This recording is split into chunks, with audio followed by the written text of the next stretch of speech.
नमस्कार दोस्तों, कैसे हो आप सब। दोस्तों मेरा नाम है विजय कुमार और आप देख रहे हैं कॉमिक्स पिटारा चैनल को। दोस्तों अगर आप इस चैनल पर नए हैं तो इस चैनल को सब्सक्राइब करें, हमें सपोर्ट करें ताकि हमें मोटिवेशन मिलता रहे और हम आपके लिए अच्छी अच्छी वीडियो लाते रहें। तो चलिए कोबी और भेड़िया की इस शानदार कॉमिक्स को शुरू करते हैं जिसका नाम है कार्कोटेक। देख सकते हैं इसका कवर पृष्ठ। प्रत्येक जीवन कुदरत की एक माया है जिस पर किसी का वश नहीं चलता। जीवन पशु पक्षी कीड़े मकोड़े मानव या जीव जंतु किसी भी रूप में हो सकता है। उसका अनादर प्रकृति का अपमान है। जंगल में इस जीवन की रक्षा का वचन भेड़िया ने लिया था क्योंकि वो जीवन के महत्व को समझता था। कुदरत ही इस माया को रच सकती थी। उसने कोबी को भेड़िया के शरीर से जुदा कर दिया। भेड़िया अलग हो गया और कोबी अलग हो गया। मानवता भेड़िया के साथ अलग हो गई, हिंसकता कोबी के साथ ही उसके शरीर से जुदा हो गई थी उसकी सभी चमत्कारी शक्तियां भी। मगर भेड़िया ने सब कुछ खोकर भी हिम्मत नहीं खोई थी क्योंकि उसकी सबसे बड़ी ताकत जैन आज भी उसके साथ थी। वो देखो जैन, वो दोनों नाग नागिन हैं। मगर तुम्हें कैसे मालूम? वो दोनों नाग या नागिन भी तो हो सकते हैं। उनकी प्रणय मुद्रा देखकर दोनों एक दूसरे से प्रेम निवेदन सा करते प्रतीत हो रहे हैं। प्रेम के बिना जीवन जीव जंतुओं या पशुओं का भी अधूरा है। प्रेम जीवन का अमृत है। भेड़िया, वहाँ कुछ हो रहा है, कुछ अनोखा हो रहा था। वो दोनों नाग नागिन इच्छाधारी नाग नागिन हैं। ये अद्भुत नज़ारा है। मानव रूप में बदल रहे हैं। वो दोनों फिर से नाग नागिन में बदल गए। वो फिर मानव रूप में लौट आए। भेड़िया, मुझे लगता है वो दोनों किसी तकलीफ में है। ऐसा आभास तो मुझे भी हो रहा है। वो दोनों नाग रूप में वहां से लौट रहे हैं। शायद उन्हें इच्छाधारी रूप परिवर्तित करने में ही तकलीफ हो रही थी। वो जो ये सब सुनकर चमत्कृत सा रह गया। उन दोनों की जो स्थिति तुमने मुझे बयान की है जैन, मुझसे लगता है कि नर सांप मणि उगलना चाहता है। मैंने कार्कोटक सांप जाति के बारे में पढ़ा है। इस जाति के सांप 100 वर्ष की आयु पूरी करने के बाद इच्छाधारी हो जाते हैं। तब सर्प नागिन के साथ जोड़ा बनाता है। फिर दोनों मिलकर चंद्र आराधना करते हैं। तत्पश्चात सांप अमावस्या की रात दिव्य सर्प मणि उगलता है। तुमने उन्हें चंद्र आराधना की स्थिति में देखा है और कल अमावस्या की रात है। इसका मतलब कल वो नाग मणि उगलेगा। मणि उगलने के साथ ही नाग व नागिन दोनों को इच्छाधारी शक्ति प्राप्त हो जाएगी। मगर ये क्षण दोनों के लिए बहुत ही महत्वपूर्ण होते हैं। नाग बेहद कमजोर हो जाता है। वो मणि ही तब उसे शक्ति प्रदान करती है। नागिन उसकी देखरेख करती है। हमें भी उनकी रक्षा के लिए वहां मौजूद रहना चाहिए। क्या आवश्यक है कि नाग मणि उगलने वाले स्थान पे ही लौटेगा? निश्चिंत रहो, चंद्र आराधना की प्रक्रिया 1 सप्ताह तक एक ही स्थान पर चलती है। नाग द्वारा मणि उगलने की ये विस्मयकारी दुर्लभ प्रक्रिया देखने के लिए तीनों वहां उपस्थित थे। नाग नागिन का जोड़ा आ गया।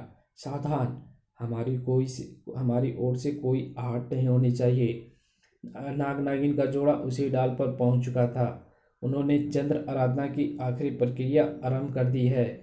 मणि उगलने की प्रक्रिया काफ़ी जटिल और तकलीफदेह है, इसलिए नागिन अपने नाक को जकड़ कर रखती है। भेड़िया, तुम तो इसे प्रणय की मुद्रा बता रहे थे। झूठे?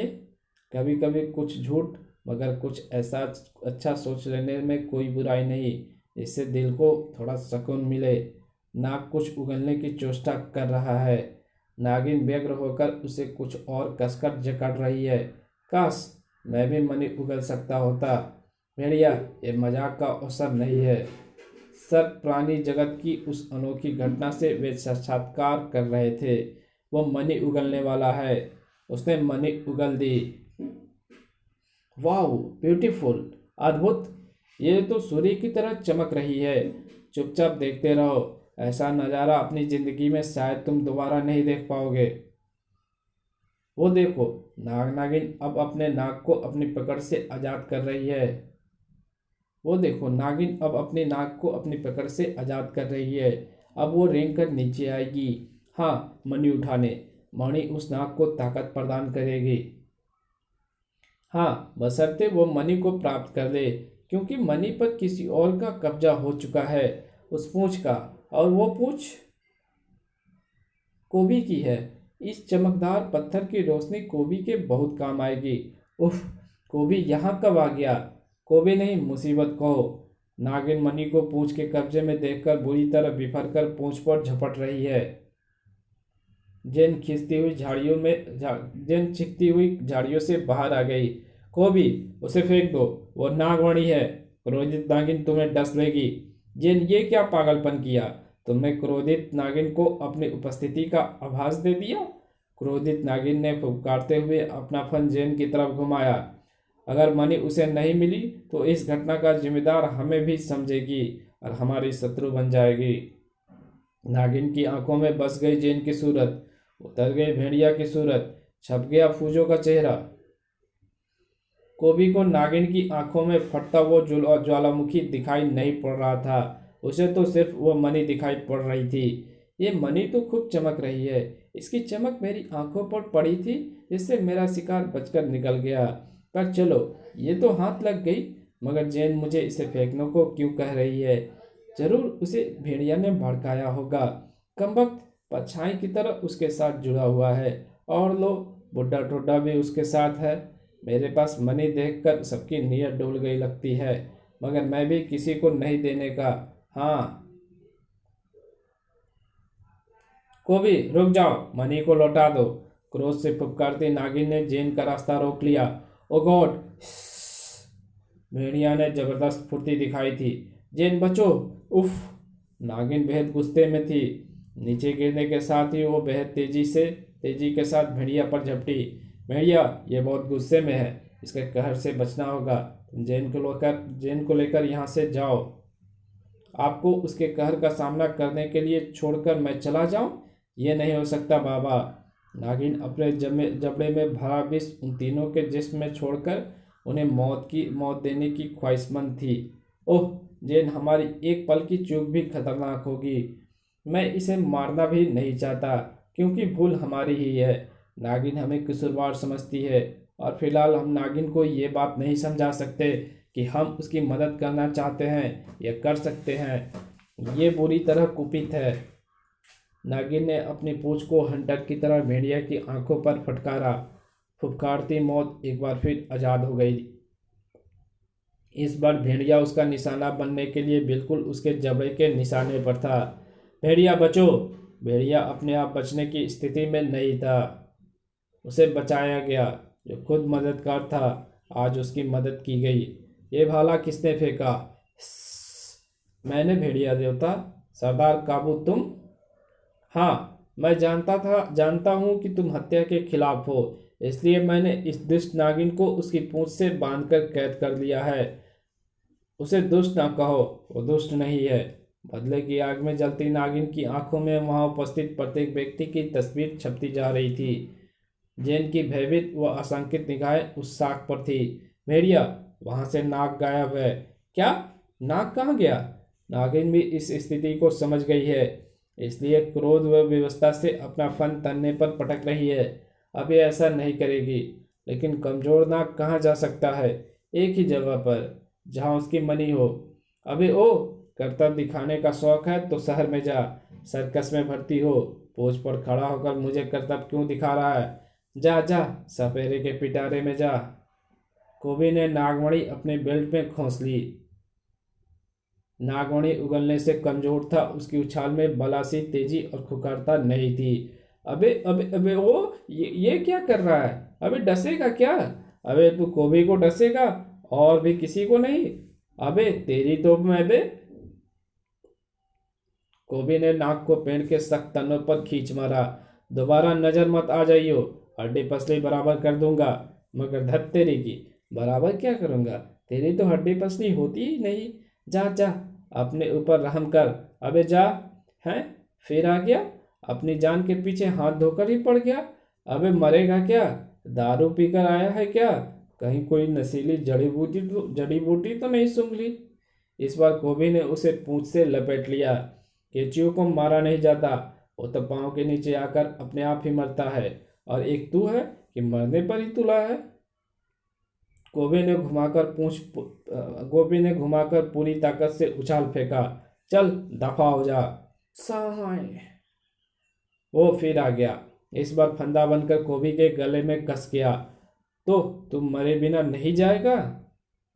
कोबी को पहली बार नाग की चमत्कारी शक्ति का आभास हुआ।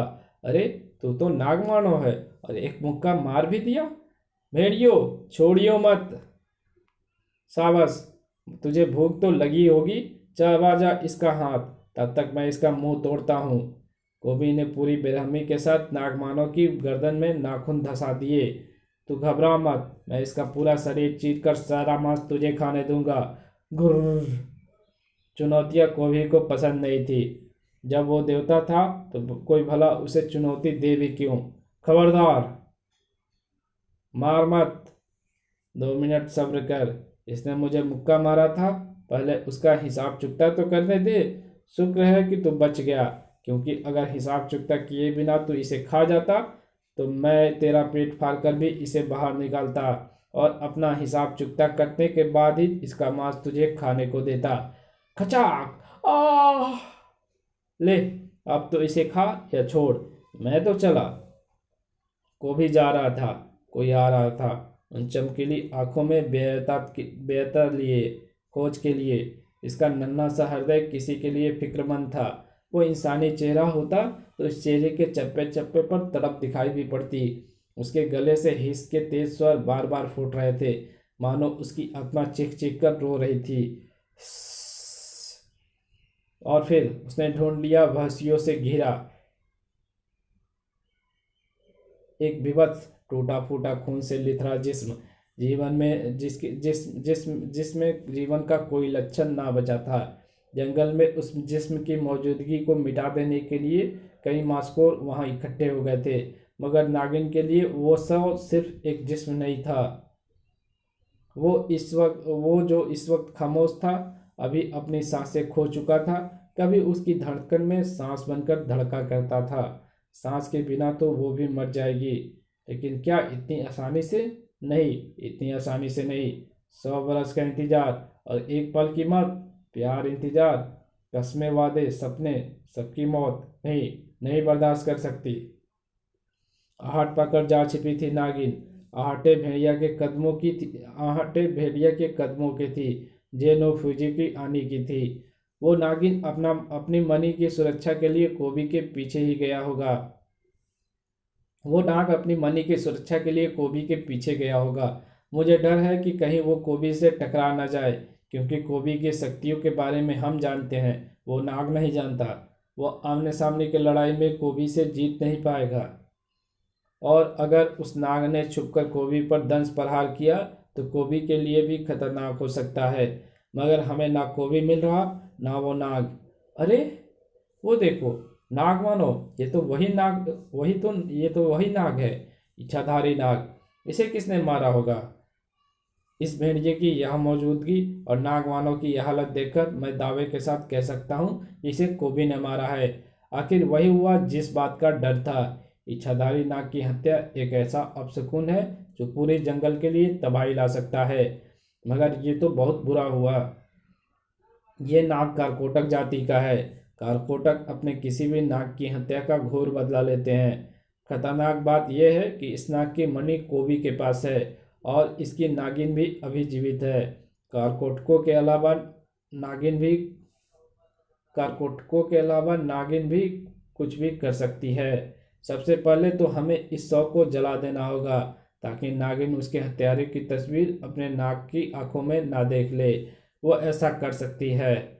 कारकोटक सर्प जाति जंगल के एक घने और निर्जन क्षेत्र में, जहाँ रोशनी भी भूमि को स्पर्श करने से खुद को असमर्थ पाती है।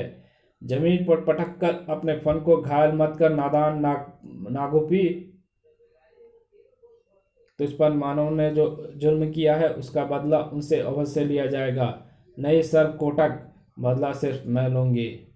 अफसोस सिर्फ इतना है कि मेरे और नागोस के मनी से इच्छाधारी शक्ति ग्रहण पर अफसोस सिर्फ इतना है कि मेरे और नागोस के मनी से इच्छाधारी शक्ति ग्रहण कर पाने से पूर्व ही वो हमसे छिन गई। लेकिन नागोस की हत्या का बदला केवल मैं लूंगी। मेरी आंखों में उसकी हत्या के जिम्मेदार सभी मानवों की तस्वीर छपी हुई है। सर कोटक, उन्हें मैं छोड़ूंगी नहीं। मुझे यह अवसर दिया जाए। कारकोटक जाति के इच्छाधारी सब यदि चाहे तो अपनी इच्छाधारी शक्ति किसी भी सांप को दे सकते हैं। आप इच्छाधारी हैं सब कोटक, मैं चाहती हूँ कि आप मुझे यह शक्ति दें। पागल मत बनो, मैं तुम्हारी मांग को पूरा नहीं कर सकता, क्योंकि इस वक्त कारकोटक सर्प जाति का सरदार कारकोटक भी 100 वर्ष का होने जा रहा है और वो भी मणि उगलने की प्रक्रिया से गुजर रहा है। उसकी वो मणि की रक्षा के लिए मेरा वहाँ होना आवश्यक है। फिर इस वक्त पूरे कबीले के सुरक्षा की जिम्मेदारी भी मुझ पर है। और तुम जानती हो, यदि मैंने अपनी नाभि से मणि निकालकर अपनी इच्छाधारी शक्ति तुम्हें सौंप दी तो मैं एक साधारण सांप रह जाऊंगा। कारकोटक को इच्छाधारी शक्ति प्राप्त होने दो, फिर हम स्वयं मानव से बदला लेंगे। तुम्हारी मणि प्राप्त करके तुम्हारी मणि प्राप्त करके उसे पुनः जीवित करेंगे। नहीं नहीं, कृपया कर ये अवसर मुझे दे सरकोटक। जिद मत कर नागोपी। मणि की प्रचंड शक्ति को धारण करना हंसी खेल नहीं, उसके लिए 100 वर्ष की उम्र को पार करना आवश्यक है। या फिर अगर कोई ऐसा सर्प नागिन के साथ जोड़ा बनाता है तो उस सूरत में स्वयं ही उसे इच्छाधारी शक्ति मिल जाती है। मगर तेरा जोड़ा नागोस के साथ हो चुका है। कारकोटक भी अपना जोड़ा संपन्नी के साथ बना चुका है। तेरी जिद मूर्खतापूर्ण और तेरे जीवन के लिए घातक है। मेरा रास्ता छोड़ दे। सर्पदेवता कारकोटक ने उगली नागमणि। ओह, सर्पदेव कारकोटक ने मणि उगल दी है। सर्पकोटक ने ऐलान किया। सर्पदेवता कारकोटक ने मणि उगल दी है। ये महान उत्सव का समय है। कारकोटक की ताकत की आवश्यकता है। संपन्नी उसे मणि से ताकत देगी और मणि को उसके नाभि में स्थापित करने में मदद करेगी। आह, संपन्नी, तुम्हें घायल किसने किया? नागोपी। उफ। बीस फुफकारते हुए तेजी से आगे बढ़ी वो नागिन नागोपी। हा हा हा हा। छल और बल का प्रयोग करना पड़ा। इस कॉमिक्स को यहीं पे खत्म करते हैं और इसके आगे की कहानी हम पढ़ेंगे इसके पार्ट 2 में। तब तक के लिए बाय। हंसते रहिए, मुस्कुराते रहिए।